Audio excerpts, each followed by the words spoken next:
প্রিয় শিক্ষার্থী বন্ধুরা, আসসালামু আলাইকুম ওয়া রাহমাতুল্লাহ। আশা করি তোমরা সবাই ভালো আছো। আজকে আমি তোমাদেরকে অষ্টম শ্রেণী বাংলাদেশ ও বিশ্ব পরিচয় বিষয়ে নবম অধ্যায় তথা বাংলাদেশের জনসংখ্যা ও উন্নয়ন এই অধ্যায় থেকে আলোচনা করব। তোমাদের সাথে আছি আমি লাভলু স্যার। তো জনসংখ্যা এবং উন্নয়ন দুইটি বিষয় কিন্তু পরস্পরের সাথে সম্পর্ক যুক্ত। একটি দেশের জনসংখ্যার হ্রাস বৃদ্ধি, জনসংখ্যার কম বেশির সাথে সেই দেশের উন্নয়নে কিন্তু নির্ভর করে। কিভাবে? একটি উদাহরণ দিয়ে বলি। যেমন বাংলাদেশের প্রতি বর্গ কিলোমিটারে জনসংখ্যার ঘনত্ব বা জনসংখ্যার পরিমাণ হচ্ছে 1252 জন, অর্থাৎ 1252 জন প্রতি বর্গ কিলোমিটার জায়গায় বসবাস করে। তো একইভাবে আরেকটি উন্নত দেশ, যেমন ধরো ইউএসএ, যুক্তরাষ্ট্র, সেখানে প্রতি বর্গ কিলোমিটার জায়গায় জনসংখ্যার পরিমাণ হচ্ছে মাত্র 35 জন। কতজন? মাত্র 35 জন। অপরদিকে বাংলাদেশের জনগণের মাথাপিছু আয় হচ্ছে 1610 মার্কিন ডলার 2016 সালের অর্থ বছর এর হিসাব অনুযায়ী। অপরদিকে আমেরিকার জনগণের মাথাপিছু আয় হচ্ছে 38,030 মার্কিন ডলার।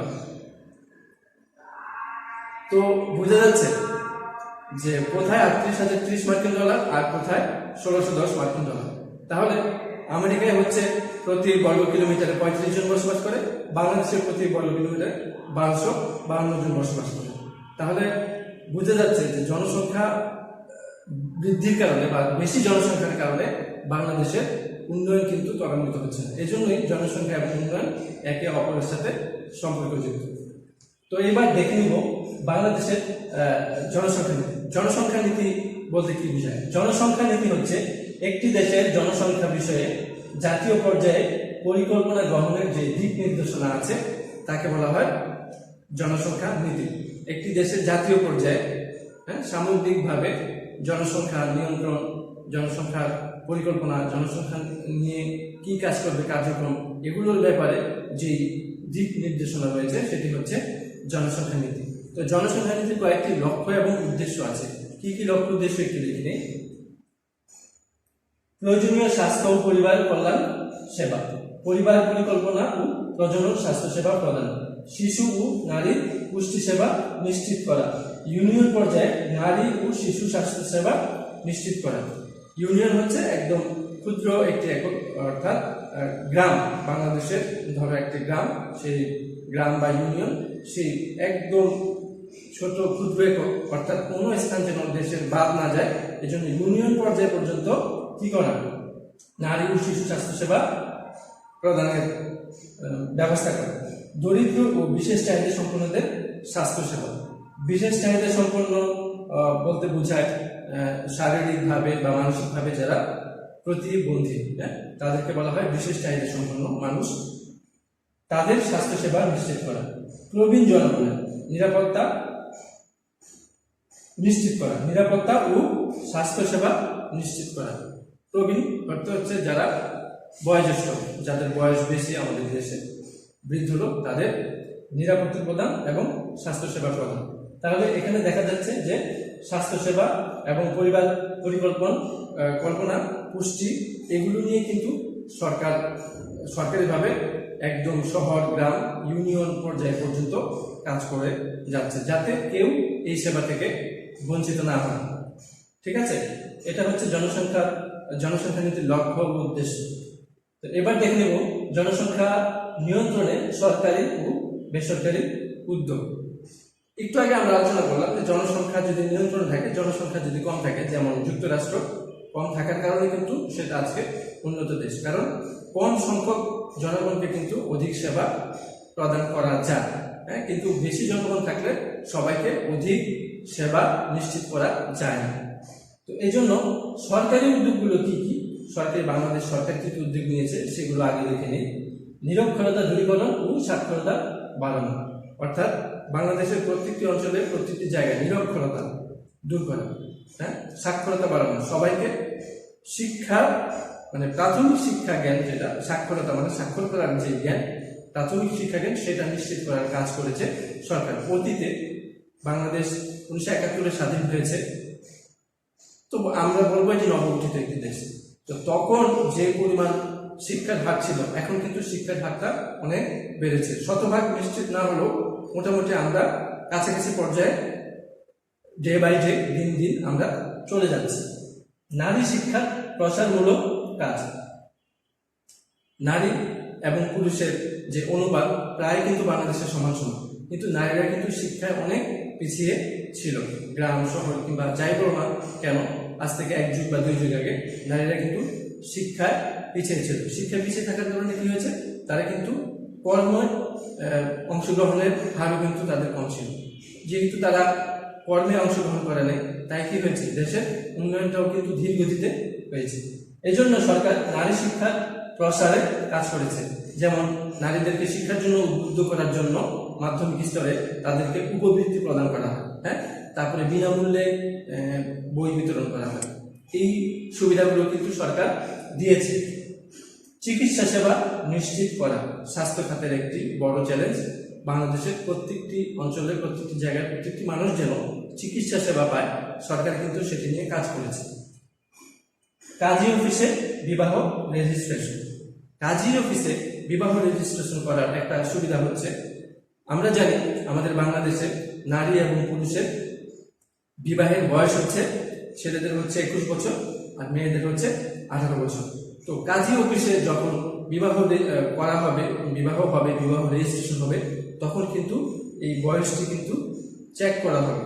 জন্ম নিবন্ধন অনুযায়ী এই বয়সটি কিন্তু নিশ্চিত করা হবে। এই বয়সের কম হলে কিন্তু সেখানে বিবাহ হবে না। তো যখন কাজী অফিসে ছাড়াও মহল্লায় ইমাম সাহেবের মাধ্যমে বা কোনো হুজুরের মাধ্যমে বা কোনো আলেমের মাধ্যমে বিবাহ হতো, তখন কিন্তু এটি মেনটেন করা হতো না, যার কারণে কিন্তু বাল্য বিবাহ বেশি হতো। যখন কাজী অফিসে বিবাহ রেজিস্ট্রেশন শুরু হলো, তখন কি হলো, বাল্য বিবাহের হারটা কমে গেল। কারণ কি, কাজী অফিসে গেলেই তো বয়স জিজ্ঞাসা করবে, বয়সটা 18 এবং 21 কিন্তু হতে হবে, এই জন্য। এরপর গ্রামীণ নারীদের হাঁস মুরগি ও মাছ চাষ, অর্থাৎ খামার করা, বৃক্ষরোপণ, ক্ষেত সবজি ফসল এগুলো করার ব্যাপারে উদ্বুদ্ধ করুন, যাতে তারা সেগুলো থেকে নিজেদের খাদ্য এবং পুষ্টির চাহিদা উৎপাদন করতে পারে, আবার সেগুলো বিক্রি করে তারা আর্থিকভাবে স্বাবলম্বী হতে পারে। এবার দেখে নেব বেসরকারি উদ্যোগ। NGO, নন গভর্নমেন্ট অর্গানাইজেশন, বেসরকারি সংস্থা। এভাবে বেসরকারি সংস্থা বা বেসরকারিভাবে কি কি উদ্যোগ নেওয়া হয়েছে এগুলো একটু দেখে নিই। কমিউনিটি ভিত্তিক পরিবার পরিকল্পনা প্রকল্প। কমিউনিটি মানে হচ্ছে ছোট ছোট স্থান বা এলাকাকে বোঝায়, এবং প্রত্যেকটি এলাকাকে নিয়ে পরিবার পরিকল্পনা, বিবাহের পরে কিভাবে পরিবার পরিকল্পনা করব, হ্যাঁ, কয়জন সন্তান থাকবে, তাদেরকে কিভাবে লেখাপড়া শেখাবো, সুশিক্ষা অর্জন করবো, মানুষ করবো, এই বিষয়ে তারা কি করে, বিভিন্ন পরিকল্পনা গ্রহণ করে এবং বাস্তবায়ন করে। 2 সন্তানের পরিকল্পিত পরিবার গঠন। বিবাহের পর 2 জন সন্তান থাকবে, এবং 2 জন সন্তান যদি থাকে তাহলে তাদেরকে বেশি কি দেওয়া যাবে, মনোযোগ দেওয়া যাবে, অ্যাটেনশন দেওয়া যাবে, তাদেরকে সুশিক্ষা শিক্ষিত করা যাবে। যদি সন্তান অধিক থাকে তাহলে এটি পারা যাবে না। এই বিষয়ে জনগণকে সচেতন করা। বাল্য বিবাহ রোধে উদ্বুদ্ধ করুন। এই বেসরকারি সংস্থাগুলো গ্রামে কিংবা শহরে যেন বাল্য বিবাহটা না হয়, সেটার জন্য তারা কিন্তু বিভিন্ন পরিকল্পনা এবং কাজ বাস্তবায়ন করে থাকে। ঠিক আছে, অতীতে কিন্তু বাল্য বিবাহের হার অনেক বেশি ছিল, বর্তমানে অনেকটাই কমে এসেছে। প্রশিক্ষণ প্রদান।